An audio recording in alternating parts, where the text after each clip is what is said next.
I'm gonna guess that if you're watching this video, you want to get the most out of the gym, but you don't know if you are, or you're kind of second guessing yourself.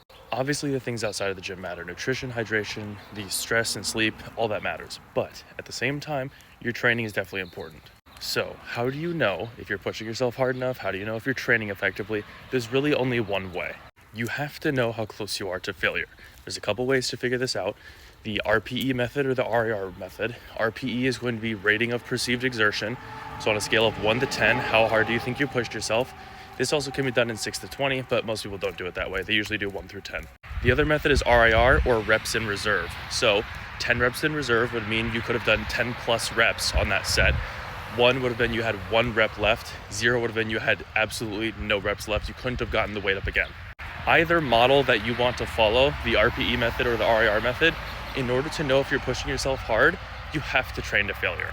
Now, I'm not saying you have to train to failure every single day, and I don't think you should on every single movement. But if you have never trained to failure, you don't know how close to failure you are. Think of it like eating food. You may think that you can eat a lot of food, but until you've fully stuffed yourself, you don't actually know how much food you can eat. Maybe a bad analogy, but you get what I'm saying. If you haven't gone to failure, you don't know how close to failure you are. Your scale is just off because you haven't ever pushed yourself close to that.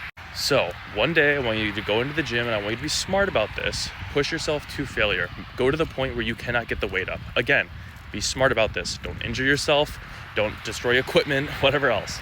From there, you're actually gonna have a good scale as to if you're pushing yourself hard enough or if you should be pushing yourself a little bit harder. If you have any questions about this, drop them in the comments. And if you want more helpful fitness advice, follow me for more.